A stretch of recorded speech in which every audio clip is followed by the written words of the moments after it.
Hey there, I know you're on a journey from grief to growth, just like I am, and you may be looking for tools to help you live a more soul aligned life. Well, head over to my Grief to Growth store. It's your one stop shop for inspiration, for healing, and for transformation. Inside there, you're going to find some free resources to help you get started. You'll find guided meditations to calm your mind and reconnect with your spirit. You'll find signed copies of my book, Gems of Healing. You'll find my brand new Oracle deck to help you tap into daily divine guidance. And there's some powerful mini courses designed to fit in your busy life and move you forward one gentle step at a time. So whether you're deep in grief, seeking spiritual growth, or just ready for a reset, there's something waiting for you right now. Just go to grieftogrowth.com/store, grief numeral 2 growth.com/store, and start exploring. Close your eyes and imagine. What if the things in life that cause us the greatest pain, the things that bring us grief, are challenges? Challenges designed to help us grow, to ultimately become what we were always meant to be. We feel like we've been buried, but what if, like a seed, we've been planted? And having been planted, we grow to become a mighty tree. Now, open your eyes. Open your eyes to this way of viewing life. Come with me as we explore your true, infinite, eternal nature. This is Grief to Growth, and I am your host, Brian Smith.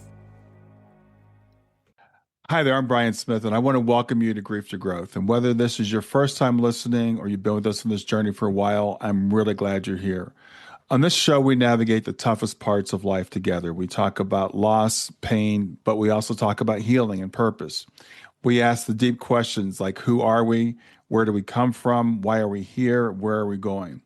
My goal is to give you tools, stories, and insights to help you grow through grief and move through meaning. Today's episode shines a light on a type of grief that often goes unspoken, and that's friend loss. Our guest and friend is Hannah Rumsey. She's a writer, performer, and a podcaster based in Chicago. Since losing her close friend Lauren in 2015, Hannah's poured her heart into exploring the deep impact of losing a friend. It's a grief that's often overlooked and misunderstood. And just on a personal note, this is very personal to me today because I lost a dear friend just 4 months ago as of the time of recording this. So from her one-woman show, 42 Days of Summer, to her memoir in progress, L is for Lauren, Hannah has used creativity and storytelling to process her own loss. But she didn't stop there. She went on to found Friends Missing Friends, a podcast and community designed to support others navigating this unique and often disenfranchised grief. So in our conversation, we'll explore why grieving a friend can be so complicated, the doubts and anxieties that can follow this type of loss. And then we'll talk about how Hannah found healing through writing and through community. We'll also talk about what real support can look like when someone in your life is grieving a friend and why honoring those losses matters more than we might think. By the end of this episode, hopefully you'll have a deeper understanding of how friendship loss shapes us and how you can show up for yourself and for others who walk in this path. And as always, at the end of the episode, feel free to continue the conversation. Join me on my Substack at grieftogrowth.substack.com. And with that, I'd like to welcome Hannah to Grief to Growth. Hi, thank you so much. It's so great to be here. It's really great to have you here today, Hannah. As I was telling you earlier, I got your email. You said you were interested in coming on the program right after I had the loss of my friend Mike, which was just a few months ago. And I want to say, first of all, I'm sorry for the loss of your friend Lauren. I know it's obviously changed your life in many different ways.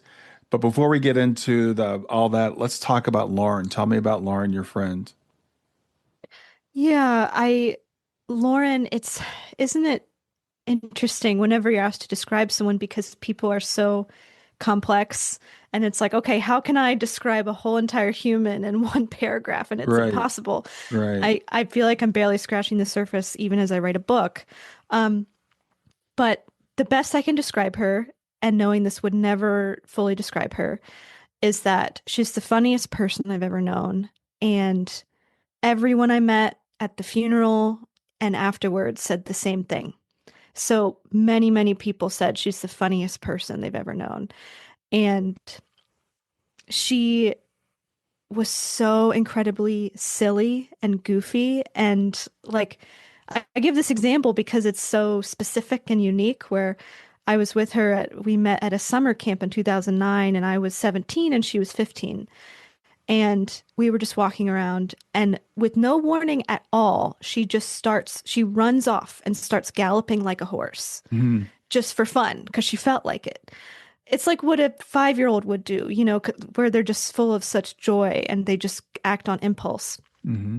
And I remember being so shocked because it was so unexpected. And then I just joined in behind her and we were galloping together like these teenagers. We weren't children, but we were at heart. Mm-hmm. And I remember the feeling of, I remember thinking this so distinctly, like I was so not embarrassed. And like nothing could embarrass me when I was next to her. And it was like that feeling of like when you're with a certain person and they really click with you, it's like you're kind of invincible, Mm-hmm. honestly. Mm-hmm. So obviously her life impacted you, quite a bit. I mean, this was 10 years ago she passed, and it's still something that resonates with you. So why do you think that friendship made such a deep and lasting impact on you? Yeah, I think there's a lot of moving parts to that. And one is that we met at a time when I was incredibly insecure and lonely.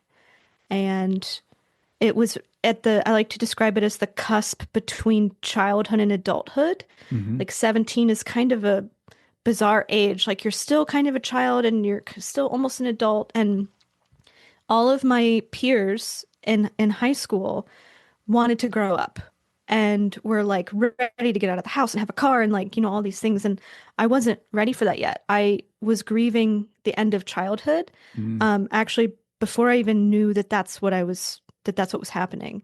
Um, and then, at the time I really felt like I didn't click with people. I kind of describe it as I feel like I was on an AM frequency and everyone else was on FM, um, which is very INFJ of me. We Mm-hmm. always feel different than everybody else. Um, and then it's like I meet her and we're like on the same AM frequency, like to the 10th digit, to the Mm-hmm. 100th digit. And that summer, like while at school, I was really quiet and moody. At least from my perspective, I was. And felt like I didn't have many friends. And then I go to the summer camp and it's like she just cracks me open. And like I describe it as like more words and tears and laughter flowed through me that summer in 6 weeks than they normally would do in a year. Mm-hmm. So just that feeling of like she came at a very particular time in my life when I needed someone like her. And I really feel like she helped me to access a certain part of myself that I was having trouble accessing before. Um, and I just came alive around her. Wow. Um, yeah, that's kind of the best way I can describe it. Yeah, sure, absolutely. So it sounds like you guys were friends for what, about 6 years before her passing? And so tell hmm me about that, when she passed and you're going through that, your grief. Yeah, so it's it's it was kind of an unusual friendship, and maybe not unusual, but in that most of the friendship, the brick and mortar of it, was those 6 weeks in person at the camp. After that, it was long distance. Oh. 'Cause she lived in Pennsylvania and I lived in Virginia. Mm, And we tried, I mean, so many times, probably over 20 times, if not more, to meet up. But we were so busy with college and it just never ended up working out. Um, and I've had to like tell myself over the years, because I've had a lot of regret about that, of not just dropping everything and visiting her, mm, is that we thought we had a lifetime. We right, thought we had 80 years. So that right. it didn't feel like there was a rush and we were comfortable in our friendship, that there was no panic. We would talk over the phone and on Skype and like that. We, yeah, I don't know. I can't speak for her, but I felt very comfortable in our friendship at the time. But Hmm. sadly, yeah, I only saw her one other time shortly after camp, and then I didn't see her in person again. Oh, wow. Okay. And her passing, was it a sudden thing? Yes, it was Okay. very sudden, and unexpected. And what happened was she was studying abroad in Spain in 2015. She was a rising senior, I believe, in college. Hmm. And it was, she was going to have her birthday over there, July 19th. And the last message we said to each other was, I had posted on her Facebook wall because it was back when people did that. And Some of us still do that as older people. oh, okay. Yeah, I didn't mean to bash it, but it's been a long time since I've posted on anyone's wall. Yeah, same with my Um, daughter. aw, yeah. And I posted something like, I miss you. How's Spain going? And she was like, "Oh my gosh, yes, it's amazing. Like, I can't wait to talk. We'll Skype as soon as I get back to the States mid-August." And so that was the last communication we had.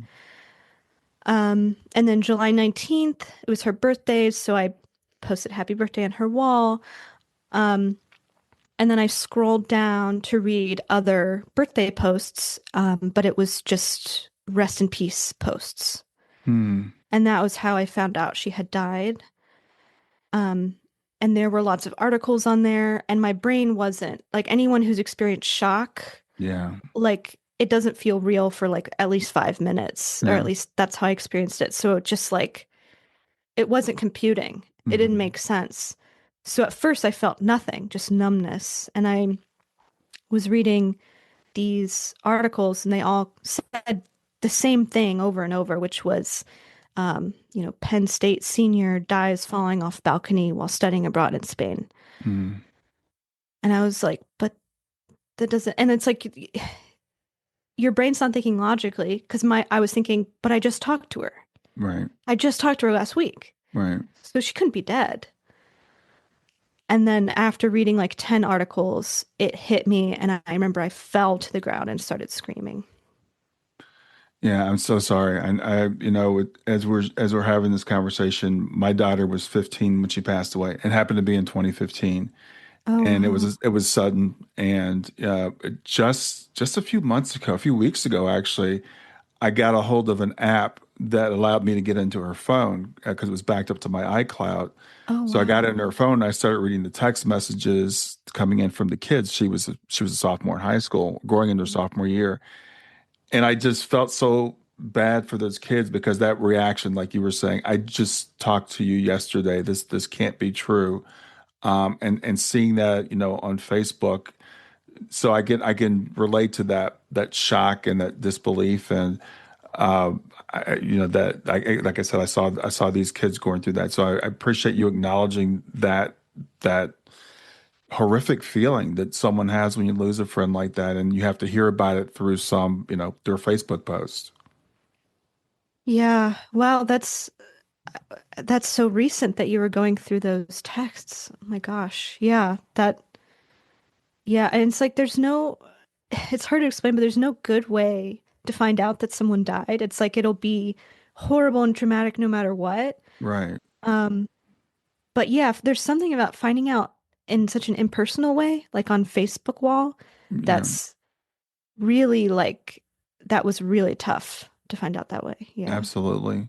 So for you, in terms of, did you attend her service, or how were you involved in the things after that? Yeah. So I am so grateful to her mother, who has sadly since passed away Mhm. a few years after her daughter's death. But her mother was so incredibly welcoming um, to me and involving me and keeping me in the loop and sending me messages. Because I reached out to her on Facebook and then we just kind of, up until she died, we had a back and forth on Facebook. Um, so because of that, I felt more involved than I would have been otherwise. Mhm. But I did go to the service, and Yeah, I just what I remember, I mean, I remember every moment of the service. But a detail that I often tell is that like I feel like most funerals, at least that I've been to, I can't speak for all funerals, of course, but it's so like quiet and it's like my grief was like a hurricane and like I wanted to scream and yell, but like you had to Yeah. just have polite tears. Yeah. And I remember that feeling so off and so wrong.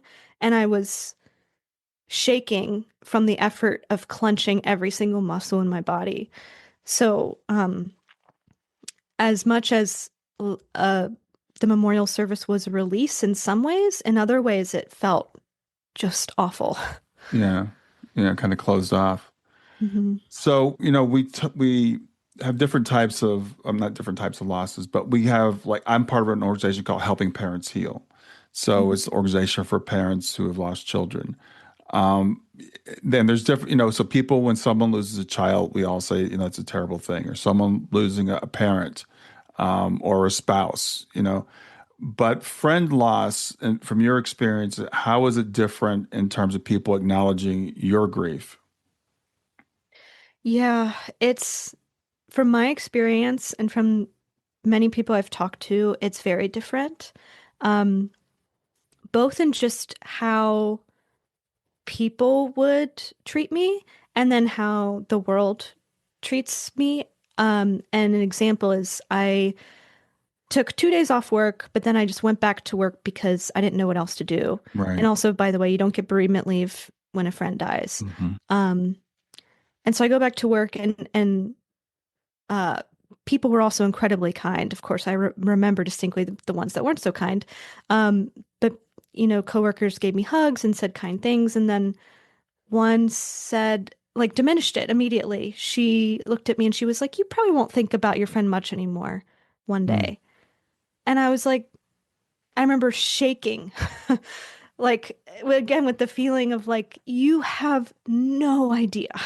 Yeah. Um, yeah, so just kind of from the get-go, getting diminished in ways like that. And then also just in that I couldn't find a group that was specifically for friend loss. Hmm. And even to this day, and I feel like where it's like they've got to be out there somewhere, right? But maybe just the Google algorithm is catching Yeah. on. I don't know. But like when I Google it or look online, like I cannot find, I maybe found like one. Like they're just not a lot out there. Yeah, I truly believe that. I work with people going through different types of losses, and even finding like I said, I'm part of helping parents heal, but like sibling loss, when someone loses a sibling, we don't really Yeah. have a lot of support for that. And, there are these types of losses that are overlooked, or, kind of swept under the rug, like losing a friend or sometimes losing a pet, and Hmm. all these losses are very real. And I really appreciate you, acknowledging this. And again, this being 10 years on after your friend, how it's still impacting you. And I see it with my daughter's friends, and it's wild because she was 15 when she passed. And I remember thinking, well, they probably won't think about her much, once they go to college and stuff like that, 5, 6 years later, in their Mm. case, like 3 years later, and they still do. They still acknowledge her. They Oh, still talk about her. We're doing a memorial project for her right now, and almost everyone we contacted, they wanted to be involved. oh, So, wow. you know, a friendship continues, that love continues even after your friend, does pass on, even if you happen to be young when it happens. Yes, yeah, I agree with that. That's so beautiful that you're doing a memorial project together. Oh, that's Yeah, well, beautiful. and it's again, it's and same thing, for you. You're doing a memorial project for your friend. You're writing this book, and you've started this organization to help others that are going through this. So Hmm. it's obviously made a huge impact on your life, and people do they create uh, parts of our lives that'll never be the same again. Stay with us. We'll be right back. I'm excited to announce I have a great new resource. It's called GEMS, 4 steps to move from grief to joy. And what it is, it's 4 things that I've found that I do on a daily basis to help me to navigate my grief. And I'm offering it to you free of charge. It's a free download. Just go to my website, www.grieftogrowth.com/gems, GEMS, and grab it there for free. I hope you enjoy it. Yeah, it's absolutely true. And I feel like in general, the world um the world undervalues or like undercuts love. Like I think honestly everywhere. Like Yeah. diminishes,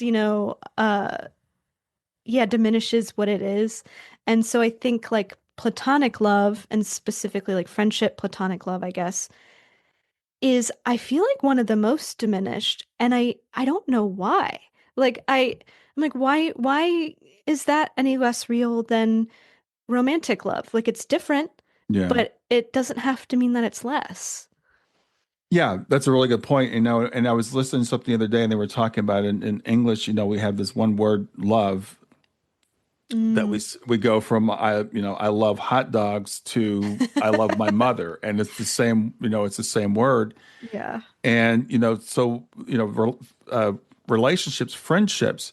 And I was telling you earlier before we got started, and I mentioned it earlier in the podcast. My friend Mike passed away in April. Hmm.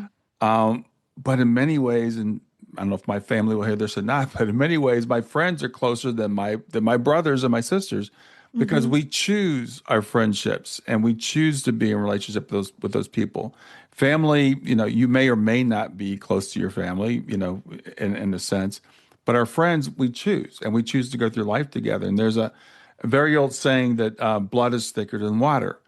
And the way I've heard the original of that saying was the blood of the covenant is thicker than the water of the womb, meaning that the people that we choose to do life with, those are the bonds that we form. So our little group, our six couples, we call ourselves family. We're like Oh, we're friends, but we're family. We do yeah. life together. And so that you're right, we do diminish that, and it's not acknowledged. And you mentioned one example of someone who kind of diminished your relationship. Do you have other examples as well? Yeah, and it's a lot of small, I'm doing air quotes, small moments Mm-hmm. um that aren't so small.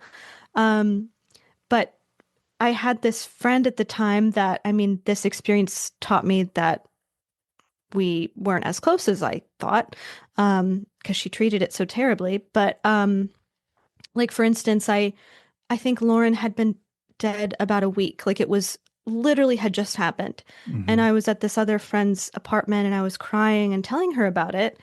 And she just kind of looked at me and was like, "Why haven't I heard about this friend? Why didn't you tell me about Lauren?" Hmm. And I was like, "What do you mean?" And she was like, I feel like if she meant so much to you, I should know who she is. Like I've literally never heard of her." So like framing it like because I hadn't told her, Yeah. then that friendship must not be important. And I was like, "What?" Like I don't tell everybody about everybody all the time. Right. Right. Like it was just such a bizarre response that I Mm-hmm. still don't quite understand, but like it was also diminishing and it was like, well, she can't possibly have meant that much to you. Like you must be overreacting, is like what she was implying. Yeah. Well, it's funny you say small, but I call it death by a thousand cuts. It's like these little things that Yes. really add up where people are dismissing your grief. And one of the things that I've realized about grief is it's really important to have our grief witnessed. It's really important to have our grief acknowledged. And people do it with all types of grief. They'll do it, sometimes unintentionally, I guess, but someone might lose a child and they might say something like, well, you're young, you could have another child, or, they lose a spouse and say you could always marry, you could always get married again. And with a Yeah. friend, it's kind of like, well, they were just a friend, right? They weren't Mm-hmm. like a blood relative, so it really shouldn't matter that much to you. So Mm-hmm. your organization and your podcast, just that acknowledgement for people, I'm sure is very helpful. Yeah, I hope so because that's the crux of what I want people to feel. if they ever stumble across me or my content or friends missing friends is, oh my gosh, my grief is valid. Mm-hmm. Because every day in a thousand different ways, like you were saying, the thousand mini cuts, we're told that it's not.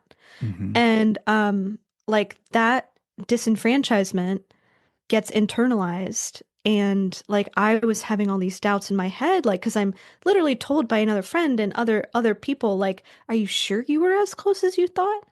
And so then I'm questioning myself, like, oh my God, am I like making this a bigger deal? Like, what, like just questioning myself. Mm-hmm. And that is like all of that is feeding into a feeling of like, oh, my grief isn't valid and my love isn't real.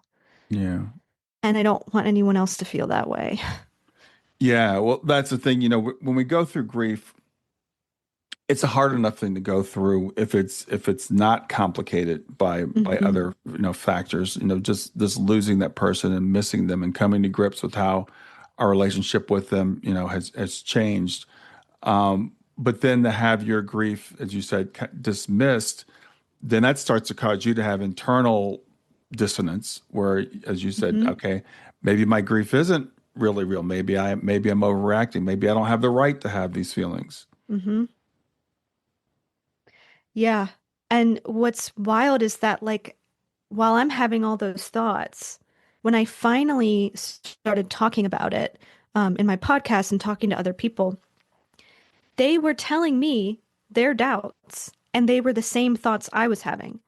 And Hmm. so I feel like it's actually incredibly common for people who had lost friends and are getting dismissed to have these thoughts, and yet we're all having them separately on our own quietly. Right, right. And I'm like, no, we need to talk about it. It's so important to have that validation that as you said, Hmm. that just to have your feelings validated, to know that yeah, this is a common human experience. It's not just me that's going through this. So tell Hmm. me about your project, 42 Days of Summer. Yeah, so in 2020, obviously when the pandemic started, I took a storytelling class. And we started with it had three levels. We started with a 5-minute story, and then we turned it into a 20-minute story, and then a 1 hour show. And I wrote mine about my friendship and grief of Lauren. Hmm. And I was so grateful for those baby steps because at first I was reading a 5-minute story and I was bawling and could barely get through it. And it was like I needed to take those small steps to work towards having a 1 hour show. Um, and then when I performed the 1 hour show on Zoom, and my family and friends all came because it was COVID and they had nothing else to do. So I had a big audience, which was the witnessing that you're talking about. Like it Yeah. needs to be witnessed. And I kind of had stumbled upon this. Like I didn't think, how do I want to be witnessed? Oh yeah, I'll do this. And then I'll invite my friends and family and they'll have to witness me. It just kind of like happened to happen that way. Yeah. And then afterwards, like just the light, I felt so much lighter because I had just been witnessed by the most important people in my life, Wow. which like you have to go searching for that, unfortunately. Like it's hard to actually get that in everyday life. Yeah. So what is this? Is it a how do you perform the show? Yeah, so it's the show is I have a through line first of the present day where I'm acting out kind of little scenes Mm-hmm. where I am experiencing grief in everyday life. And for example, I in one scene I'm invited to a Halloween party, and this is real. My costume was joy from Inside Out, even Mm-hmm. though it's ironic because I was sad. And like I'm talking to this other young woman, and she's telling me how she's best friends with this other girl, and they've been together every year since kindergarten, and they'll be friends forever. And I get triggered, and I'm like, in my head, I don't say this out loud. I'm like, I don't want to hear about your friend. Like, Mm. I can't hear about other people's happiness. Um, so like all these little moments where like the grief is just keeps popping up and like holding me back, and like I'm kind of unable to move through it. Mm-hmm. And then as I'm going through those scenes, I'm also going back in time and weaving through our friendship that summer, and how I ultimately, after her service, go into her bedroom and find a box. And in the box are what we called train letters. And those, it's an interlochen tradition where when you leave, you give everyone goodbye letters. But we Hmm. called them train letters because it was like you read them on the train going home. Um, and I opened the box and I went through the letters to try to find mine. And I found it all the way at the bottom of the pile. It was the very last letter.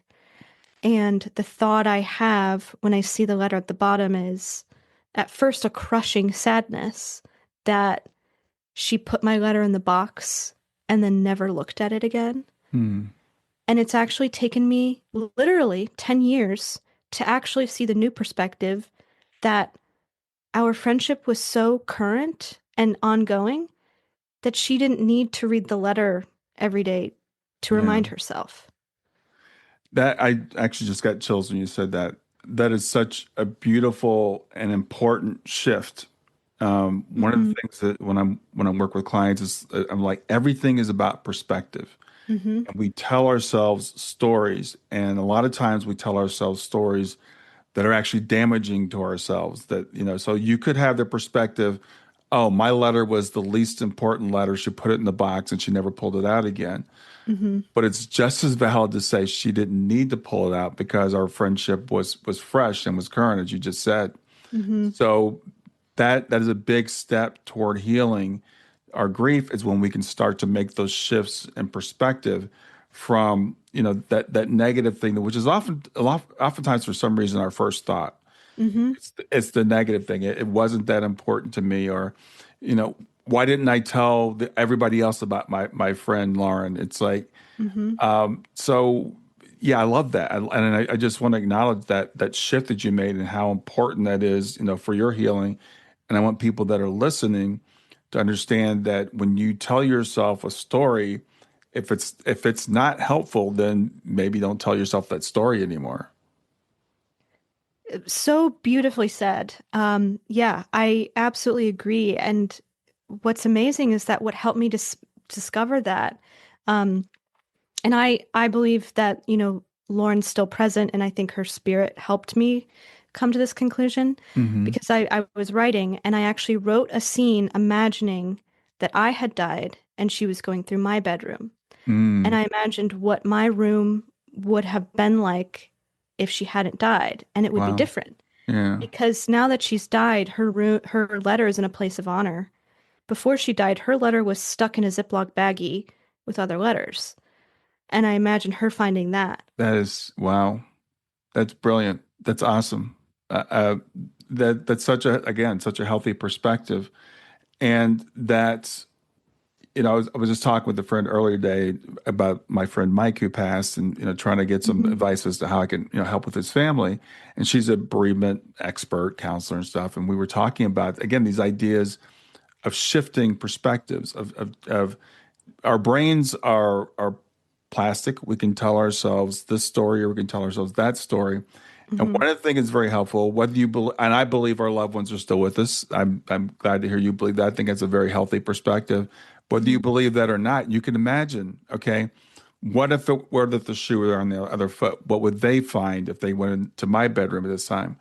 Hmm. And yeah, that's really that's a brilliant thing that you did, and you can pass those types of things forward as you're helping people go through their own grief as they come across the work that you're doing.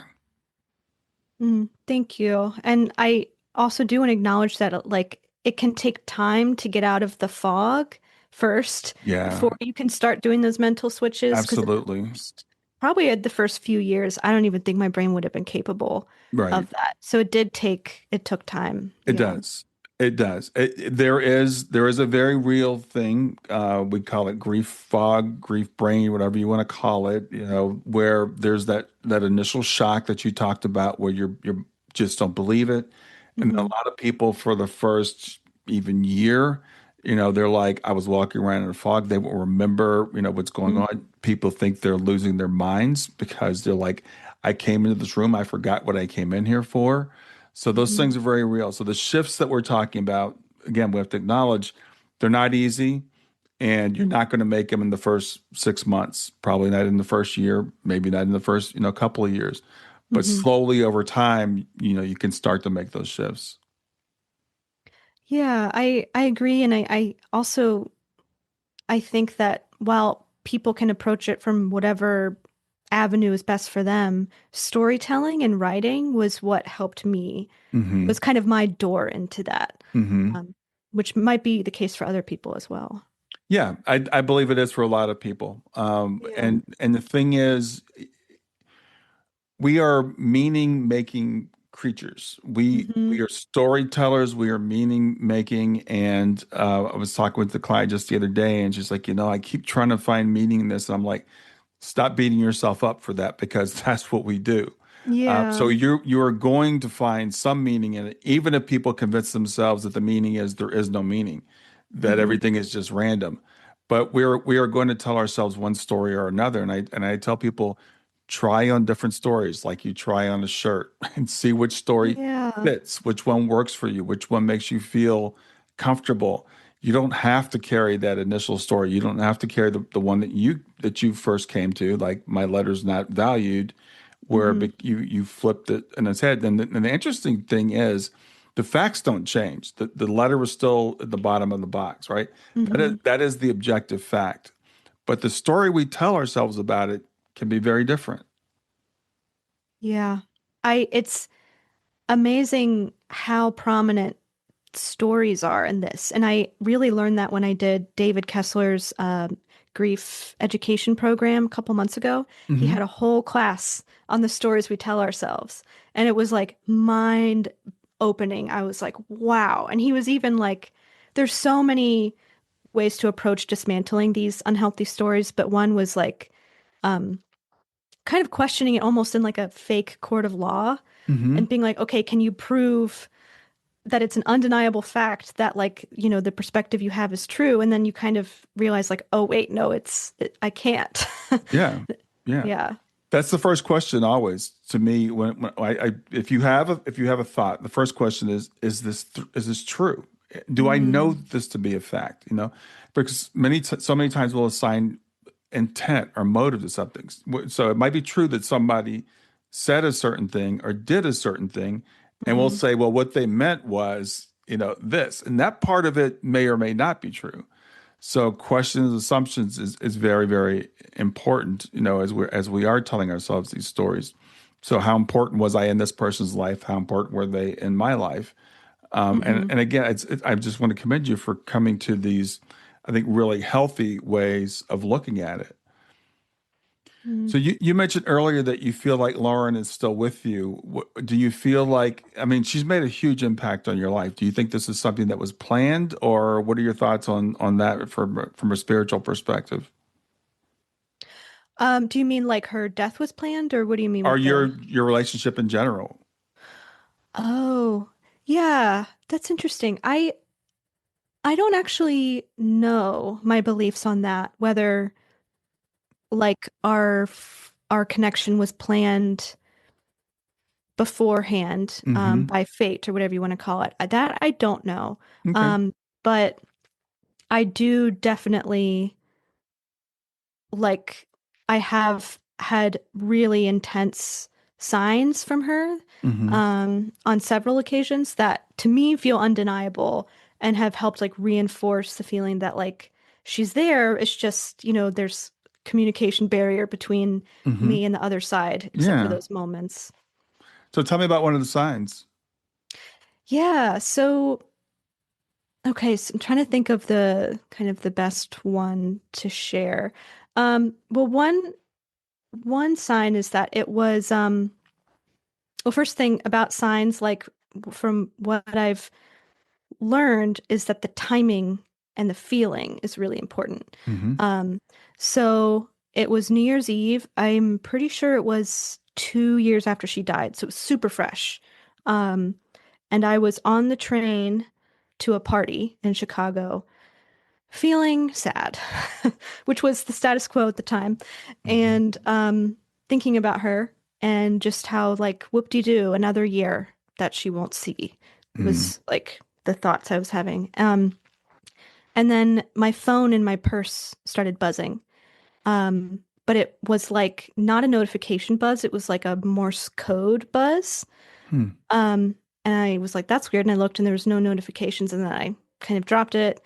And then it was going again. And I had the thought or the feeling of like, Lauren, like, is that you? And then it started like buzzing like crazy, like, like in response. Um, and then I was the person, talking to my phone on the train that night. I don't know if what people were thinking, but Mm. and then I was started asking her questions. Looking at my phone and asking her questions, and it would be silent as I asked questions, and when I finished the question, it would respond Oh, in wow. like Morse code. Um, and I remember being so frustrated because I couldn't understand what she was saying. Like Mm. it was just buzzing. And then I asked a few questions, and it's funny because it's like you think you'll have a million questions, but like the most important is like, are you at peace? And then you kind of Yeah. run out of questions. Um, and then it was silent for a while, and we were both silent. And then I got off the train, and I had this sudden panic. And I was like, oh my God, because it hadn't buzzed in a while. I was like, oh my God, don't leave me. Hmm. And then it buzzed 3 times, bzz, bzz, bzz, and I heard, I'm still here. Oh, wow. And so that to me, that whole interaction felt like a sign from her, and like I was sort of able to have a conversation. And um yeah, that's one, but I've had others as well. But I'm so grateful for anything Yeah. I can. I'll Wow. take anything I can get. So when Yeah. you said you heard I'm still here, was that in your head or was it through the phone? Came through the phone. Oh, it was in my head. Okay. Yeah. Yeah. Yeah. Yeah. Yeah, that's amazing. You know, it's really interesting for me anyway. I was just talking with someone earlier today about, getting electronic communications, and I interviewed a guy pretty recently. He did a movie called Calling Earth, and it's Mm. all about ITCs or instrument transcommunications, electronic voice phenomena, stuff like that. This stuff is very real. It's very, very well documented. My daughter has communicated to me through my phone in various ways too. Oh wow. And so some people think that, we're going to be able to do this with AI, and that's kind of one of the big debates, right now. But, Whoa. when you tell me that, about Lauren communicating that way, I've heard it's amazing. It always still amazes me, but Hmm. I interviewed a woman whose husband had passed away, and he started sending her messages through WhatsApp. And Wow. and I was just talking to a client the other day, and she doesn't really believe in science. And she goes, yeah, I got an Instagram notification from my husband that he had, made a post or something. And when she went there, it was like blank, but she did have a notification. And she and her daughters were trying to explain it because we do that. How did this happen? And it's like someone said, Yeah. well, maybe they got his phone number. It's like, but they wouldn't have his account. It's like so these Yeah. things they definitely do happen. And the fact that you acknowledge that I could tell that was a big relief for you just hearing from her. It's a huge relief. And yeah, it's actually it's so incredibly comforting to hear that there's so many stories like this. And I've Hmm. I've heard several, and it yeah, kind of just like reaffirms that it's real. Yeah. Yeah. And that goes back to our thing earlier about one of the reasons why it's important for things to be witnessed, because if it just happens to us and it's one off, we start trying to explain it away, and we start saying, we'll come up with all kinds of things, right? But if we hear that it's happening to other people also, that tends to validate that experience even for ourselves. Mhm. My daughter, the one that's craziest to me, because there's so many, but I, have a podcast, obviously. And one day I looked at my podcast app on my phone. I think I was using Apple Podcasts at the time. And all of the podcast cover art had changed to this picture of Shayna. And it's one of my favorite pictures of her. She's like 2 years old, and she's building with these big, giant Lego blocks. And I think she was kneeling. And the blocks were like up over her head. And we walked in the dining room, and they're like, how did she do that? But all the podcast cover art for every episode had changed to that. And Oh I'm like, gosh. okay, this is weird. How did this happen? I get on my computer and I look at my Buzzsprout feed, and the cover art was all normal there. It was normal everywhere else. It was only on my phone that they had all changed. And I'm glad I thought to take a screenshot of it, because if someone told me the story, I would not believe it.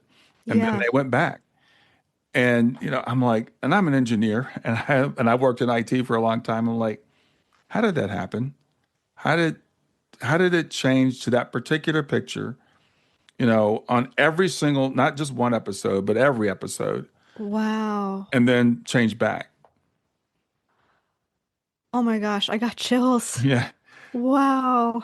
So it's like I said, that's why, again, the work that you're doing is so important, that people can share these things. And another thing I want to go back to when it comes to the friends, and this I'm trying to jumping back, but I want to cover this Hmm. because you said it earlier.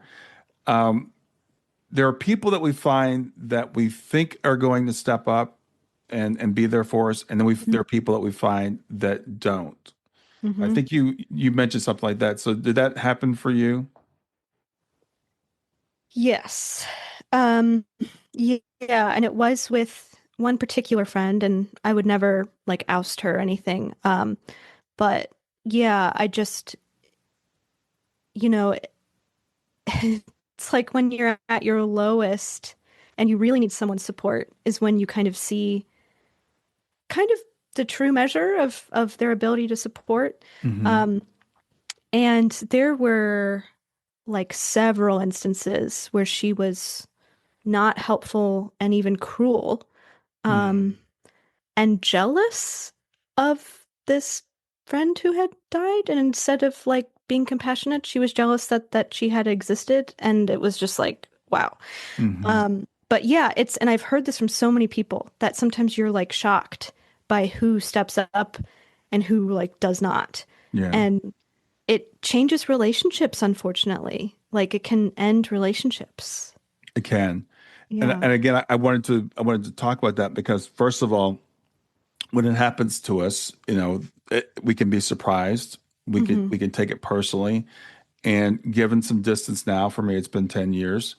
I'm like, I don't hold any animosity to those people. I look at it as like, I look at people as skilled or unskilled, and they're Hmm. just not skilled. It's not that they had bad intentions, bad motives, that they don't love me or care for me. It's just that they weren't able to handle it for whatever reason. Some people don't like being around people who are sad. It makes them feel uncomfortable. They don't Hmm. know what to say, so they decide not to say anything. There's something about, sometimes loss can feel contagious. It's like, oh, if this happened to you, you're kind of icky because, Hmm. bad things are happening around you. So there's all kinds of things that people go through. And so there's that. So I want to, put that out there for people to understand that could happen to you. But there's also Yeah. those pleasant surprises, the people who Mm. step up that you didn't think were going to be there. Yeah, that's true. And sometimes it's like a stranger or your trumpet student's mother or like, like yeah, it often totally surprises you. And I love how you described that, like skilled versus unskilled as far as dealing with death and grief. Because there's a lot of days where I still feel petty and angry Hmm. towards people who said things that weren't helpful. But yeah, that what you said is much more true and much more healthy and mature. And I'm I'm still working on that. Yeah, it's a process, and Yeah. it's not. I tell my clients, it's not fair that we, the person in grief, has to be the person giving grace to other people, Yeah. because we are Yeah. going through, and we are so, spending energy and stuff that, now I have to forgive this person for being an idiot. But Yeah. if you can get there, it's very helpful. And like I said, I wasn't that way at first. I had, a couple of people that just like literally like disappeared. And I'm like, Wow. wow, I would not expect this. Yeah. But it's just something I've chosen over the years. It Hmm. doesn't happen overnight, to just not focus on that. Yeah, that's beautiful. So Hannah, tell me about your podcast. Yeah, so I thought of doing a podcast. I think it was 2021. It was in the middle of the pandemic. Hmm. Um, And I remember the name Friends Missing Friends just kind of came to me. And Hmm. I even like workshopped other names and ended up just sticking with the first one. Um, but I really wanted it came from almost a necessity to talk about it and to talk to people. And I really wanted to have these deep conversations. And I say this jokingly, even though it's kind of true, is that it can be a much easier ask to ask someone, hey, do you want to talk on my podcast than to say, hey, do you want to talk about death for an hour? Um, Yeah. like, I don't know, Yeah. I get access to conversations that I would not have otherwise had access to. Hmm. And the healing, I feel like I've healed so much just talking to other people and learning, like, oh, wow, so many other people are having the same doubts, the same struggles, you know, the same thoughts. Um, And I also like I want to bring that realization to others as well. I want other people to Hmm. feel less alone. That's the goal. So you have who are your guests? Are they people who have lost friends, or are there other people that you have on? Yeah, so I have different people on. I like to think of it as a Venn diagram where I talk about grief, I talk about friendship, and then I talk about friend loss. Because I Hmm. feel like to really dig into friend loss, it helps to also touch on the others, even as Yeah. separate entities. Yeah. Um, Yeah, so I have some episodes where I just talk about friendship, some episodes where I just talk about grief, and I've had some grief experts on and then definitely times where I talk to people who have lost friends and they tell their story and we talk about it. Yeah. Interesting. Yeah. And friendship, is interesting, I think, in today's society, because I know there's like an epidemic of loneliness, Mm, and people are trying to figure out friendships and how do I find friends and how do I keep friends. So do you talk about things like that as well? I do, yes, and I often reference the book that I highly recommend to anyone who wants to learn more about friendship and how to keep friends. It's called Platonic by Dr. Marissa G. Franco. Hmm. And it's actually all about how to make and keep friends as an adult because it is hard and we're not crazy. It is actually really hard. Yeah. Um, because when we're young, we're in an environment where, like school, where we're around people all the time and we see them every day, which is the environment of cultivating friendships. And in adulthood, that can a lot of times be really hard to come by. Yeah. And so she talks about the effort it takes, and she even like lays out steps, which like people like me who are shy, I need those steps. That Like I need it that laid out. sounds great and so needed. My nephew, who just graduated from college, so he's probably 22 or 23, Hmm. just moved near where I am, a couple hours away from his family. And I was telling him, I said, when I was his age, we worked in an office, so Hmm. you had office mates. People went to church, so you met people at church. You may have maybe meet people at the gym, stuff like that. And now Hmm. people, they're working from home. A lot of people are not going to church anymore. And I was like, it's going to take effort, And I was working with a Yeah. client. I'm like, okay, well, what are some things you can do? Now there's meetup groups, right? So you can get on, you can do meetup, but you can't it just doesn't just happen naturally. Yeah. And it it that's absolutely right. And like you have to put the effort in and it's exhausting sometimes, but like it will pay the rewards will come back. Yeah. Yeah, definitely. Yeah. When you mentioned the book, I was thinking, there's a guy, Johann, oh shoot, I can't think of his last name. I think it's Hari, Johann, Hari. But Mm. the book is called Lost Connections. Oh. And my daughter's in the mental health field, and he was checking out like all the people on antidepressants and anti-anxiety drugs and stuff, and they found that those things are not as effective as the doctors would like you to believe, especially over the long term. They do help some people, but Hmm. it calls it lost connections because it's like when they would find people and just give them connections, a lot of people naturally kind of came out of some of that stuff, but we don't Wow. we don't have those connections a lot of times anymore, and we feel weird about being platonic friends. Ask Hmm. and I know, I think I think with male and female, we're not as biologically different as people say we are. I think it's more socialization. But I think Hmm. especially for guys, asking another guy to do something is really hard. And I was listening to this Yeah. podcast a few days ago, and the guy was saying, I'd never heard this before. He goes, women a lot of times have perpendicular relationships. They sit and they look at each other, they talk face to face, or they talk to each other. Mm, Guys have parallel relationships. We'll go do an event, so we'll go mhm. watch sports, and so we're all looking at the TV.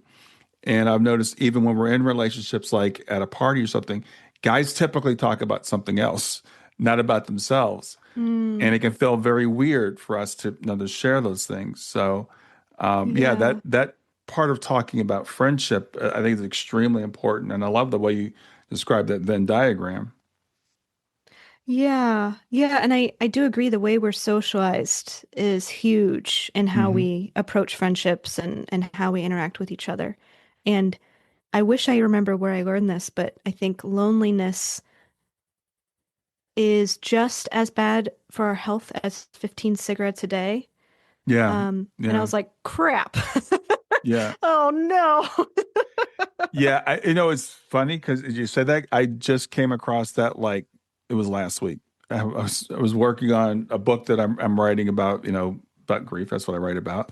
Yeah. And yeah, I've ran across that exact same thing that, Wow. that lack of connection can be just as detrimental to your health as smoking 15 cigarettes a day. It's something that's really built in, I think, to the human condition. And Hmm. so what you're talking about is very, very important because when we lose that person who's so special to us, even as a friend, and sometimes maybe even especially as a friend, Hmm. it can be difficult enough. And so I love what you're doing is giving people an outlet for that, giving people a place to go. Just by knowing that you have a podcast and knowing that you have these community groups, that validates it that it's really real. What I'm feeling is Yeah. a real loss. Yeah. Thank you so much. Yeah. So is there anything that I didn't ask you that you would like to talk about? Good question. Um,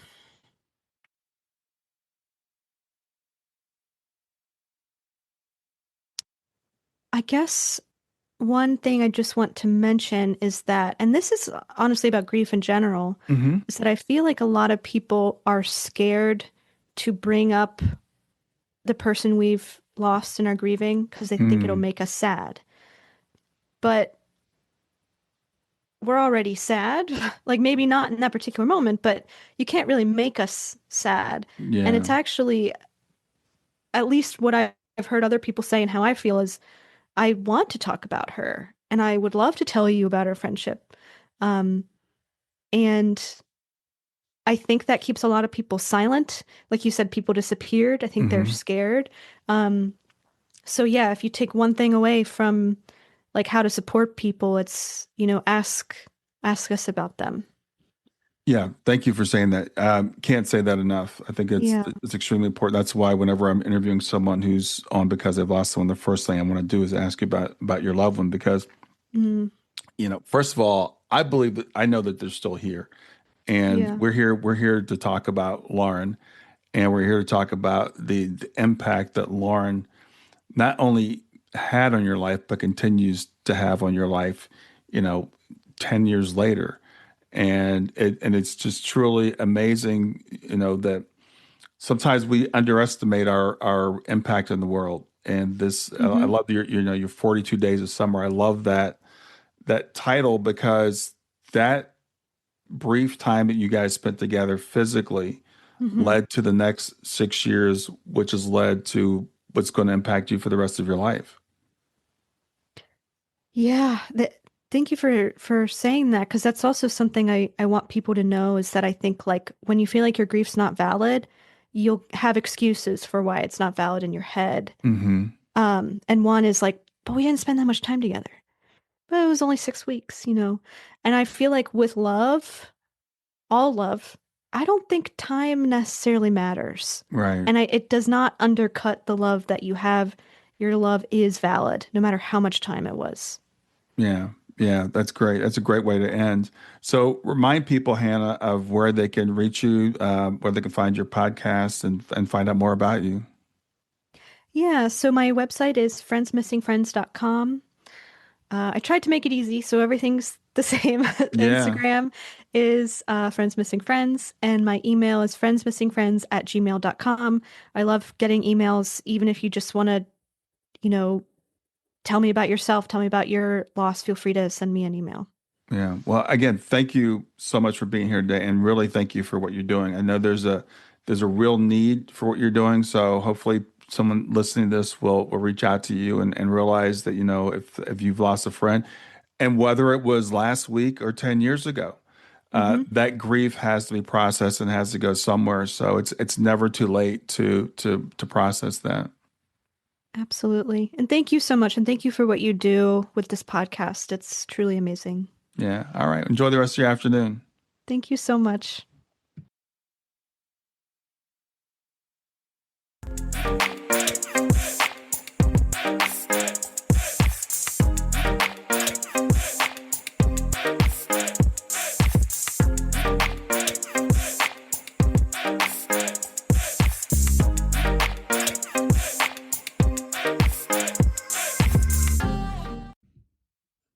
Hey there, if you like this episode, come on over and talk about it. Let me know what you liked. If you didn't like this episode, come on over and talk about it. Let me know what you didn't like. Go to grieftogrowth.com/community and look for Talk About the Podcast. I'll see you there.